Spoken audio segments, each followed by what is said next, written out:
Hi hello welcome back to my channel Sonu Juhi's kitchen. ఇవాల్టి వీడియోలో కమ్మనైన సాంబార్ చాలా ఈజీగా క్విక్గా ఎలా తయారు చేసుకోవాలో చూద్దాం రండి.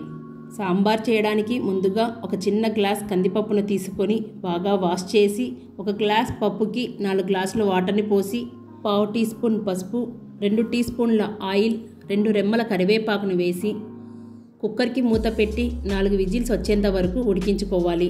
మీకు టైం ఉంటే కందిపప్పుని కడిగి అరగంట నానబెట్టుకుంటే పప్పు అనేది త్వరగా ఉడుకుతుంది.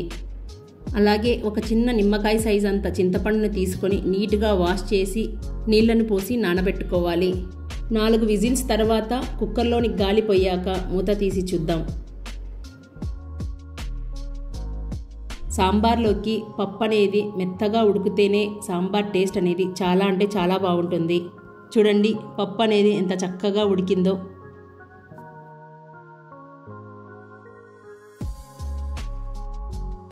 ఇప్పుడు సాంబార్ చేయడానికి ఒక పెద్ద గిన్నెను తీసుకొని 3 టేబుల్ స్పూన్ ఆయిల్ని పోసి ఆయిల్ వేడయ్యాక 1/2 టీ స్పూన్ ఆవాలు, 1/2 టీ స్పూన్ జీలకర్ర, 2 ఎండుమిరపకాయలు ఇలా తుంచి తీసుకోండి.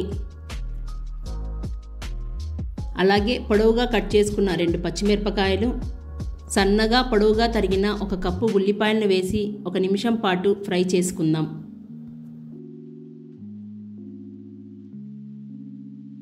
ఉల్లిపాయలను ఈ విధంగా వేయించుకునేటప్పుడు 1/2 టీ స్పూన్ ఇంగువను వేసుకుందాం. ఇంగువ వేయడం వలన సాంబార్ టేస్ట్ చెప్పనక్కర్లేదు, అంత బాగుంటుంది. ఒకసారి ట్రై చేసి చూడండి.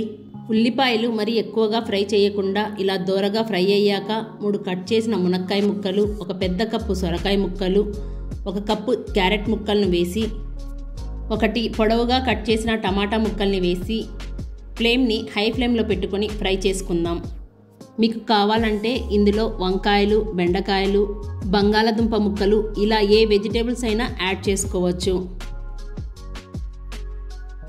బాగా ఫ్రై చేసుకున్నాక 2 రెమ్మల కరివేపాకుని వేసి 1/2 టీ స్పూన్ పసుపు, ఫ్లేమ్ని హై ఫ్లేమ్లో పెట్టుకొని 1 టేబుల్ స్పూన్ కారం, రుచికి సరిపడా ఉప్పును వేసి ఉప్పు కారం ముక్కలకు బాగా పట్టేలాగా కలుపుకోవాలి. ఇప్పుడు ఫ్లేమ్ని మీడియం ఫ్లేమ్లో పెట్టుకొని మూత పెట్టి 2 నుంచి 3 నిమిషాలు మగ్గనిస్తే సరిపోతుంది.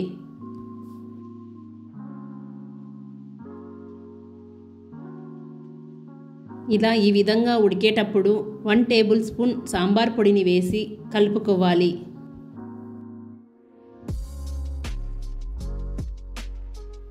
ఇప్పుడు ఇందులోకి నానబెట్టి పెట్టుకున్న చింతపండు రసాన్ని యాడ్ చేసుకోవాలి. ఒకవేళ మీరు చింతపండు రసాన్ని చిక్కగా తీస్తే 1 గ్లాస్ వాటర్ని పోసి ఇందులో ఉన్న కూరగాయ ముక్కల్ని సగం వరకు ఉడికేంత వరకు ఉడికించుకోవాలి. 5 నిమిషాలు ఫ్లేమ్ని మీడియం ఫ్లేమ్లో పెట్టి ఉడికిస్తే ఈ కూరగాయ ముక్కలన్నీ సగం వరకు ఉడుకుతాయి. ఇందులోకి మనం ఉడికించి మ్యాష్ చేసిన పప్పుని ఇందులో వేసుకొని సాంబార్ కన్సిస్టెన్సీని బట్టి నీళ్ళను తీసుకోవాలి. చూడండి సాంబార్ ఈ కన్సిస్టెన్సీలో ఉంటే సరిపోతుంది.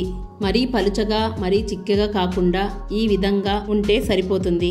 సాంబార్ మరిగాక ఇంకొంచెం చిక్కబడుతుంది. ఫ్లేమ్ని లో ఫ్లేమ్లో పెట్టుకొని సాంబార్ మరిగేంత వరకు మరిగించుకోవాలి.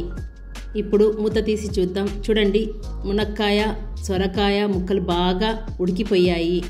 అంతేనండి, చివరగా సన్నగా తరిగిన కొత్తిమీరను వేసి ఒకసారి బాగా కలిపి వేడివేడి టేస్టీ సాంబార్ రెడీ అయిపోయింది. మనం చేసుకున్న ఈ సాంబార్ని అన్నంలో, ఇడ్లీ, వడ ఏ కాంబినేషన్లో తిన్నా చాలా బాగుంటుంది.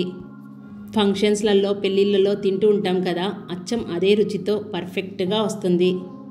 మరి నోరూరించే సింపుల్ సాంబార్ని ఎలా తయారు చేసుకోవాలో చూసేసాం కదా, మీరు కూడా తప్పకుండా ట్రై చేయండి, చాలా బాగుంటుంది. అలాగే ఈరోజు చేసుకున్న గుమగుమలాడే సాంబార్ మీకు నచ్చినట్లయితే మీ ఫ్రెండ్స్కి షేర్ చేయండి, కామెంట్ చేయండి. Subscribe to my channel Sonu Juhi's kitchen.